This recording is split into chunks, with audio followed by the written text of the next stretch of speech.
Here's 3 reasons why CM Punk is the perfect addition to Bloodline War Games. In professional wrestling, it's super important to be booking ahead of time. If you don't plant the seeds for the next story arc while the current one is developing, the momentum will surely die. Part of what makes the Bloodline saga so compelling is that they're masters of this technique. Roman has even stated in interviews that he is constantly looking ahead to what's next.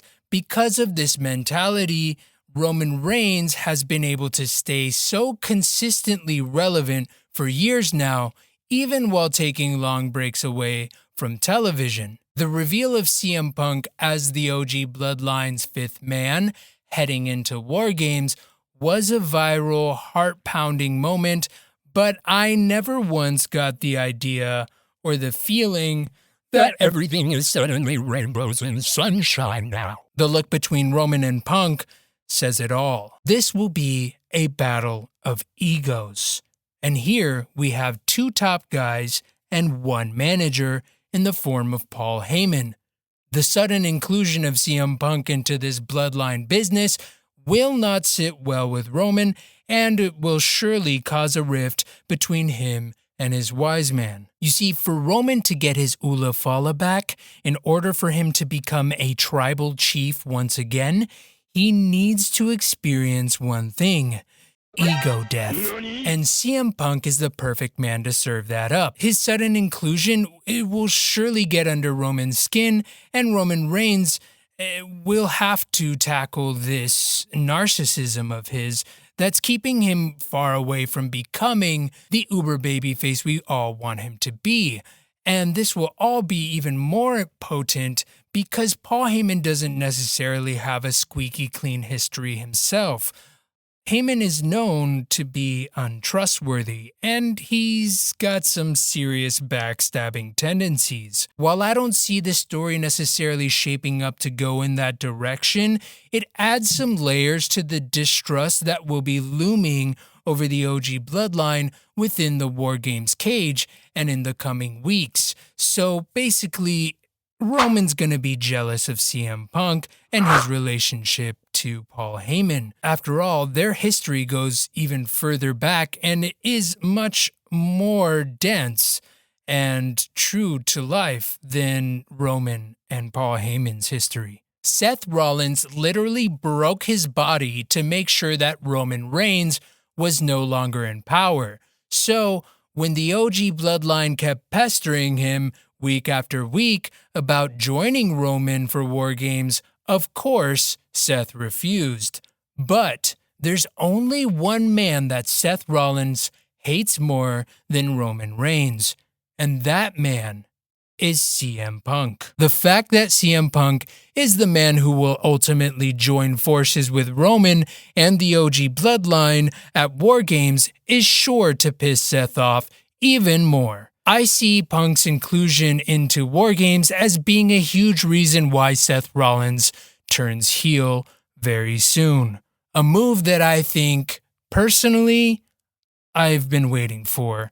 Seth is at his best when he's vicious and unforgiving.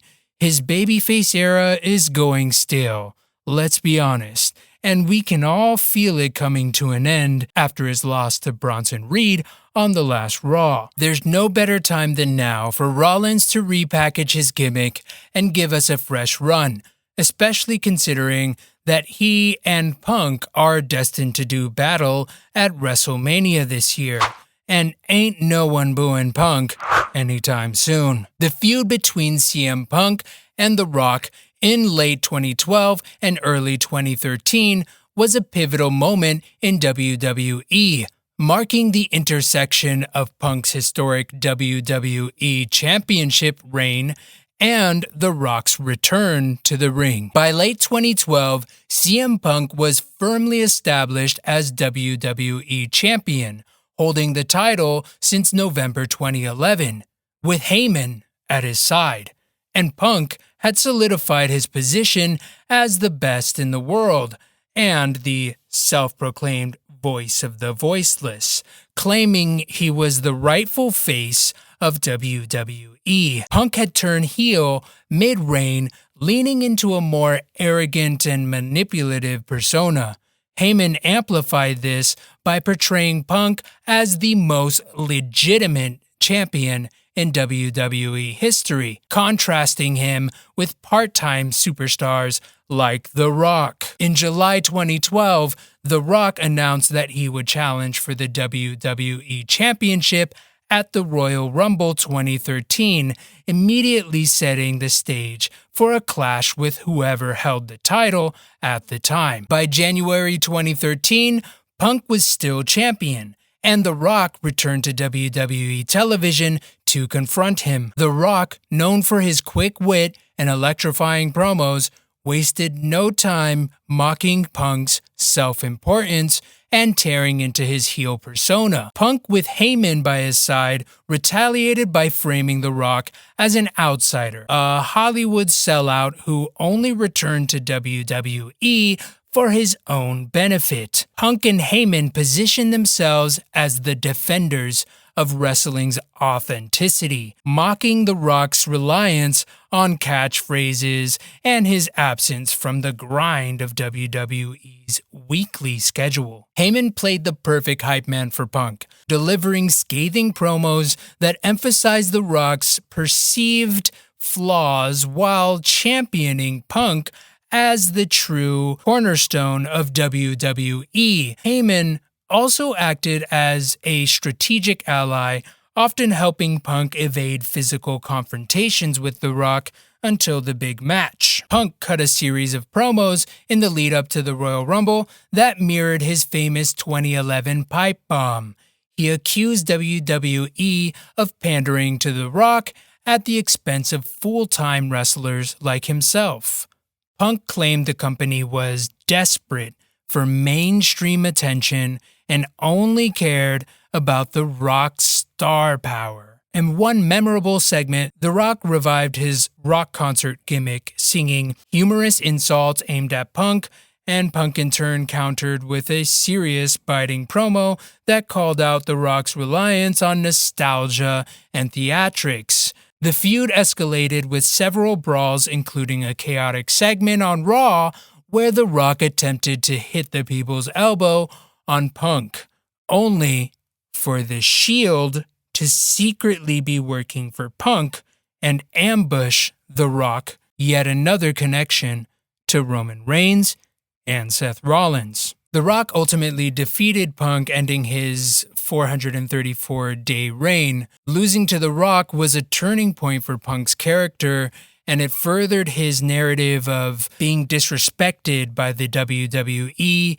and it fueled his bitterness toward part-timers, taking the spotlight away from full-time wrestlers. Heyman remained by Punk's side after the loss, continuing to support his claims that WWE was unjustly favoring stars like The Rock. The Rock vs. Punk rivalry is remembered for its blend of compelling promos, star power, and storyline depth. Heyman's contributions were very crucial to this, as he helped Punk position himself as a credible antagonist to The Rock, creating a feud that resonated with fans who shared Punk's frustrations about WWE's reliance on part-time talent.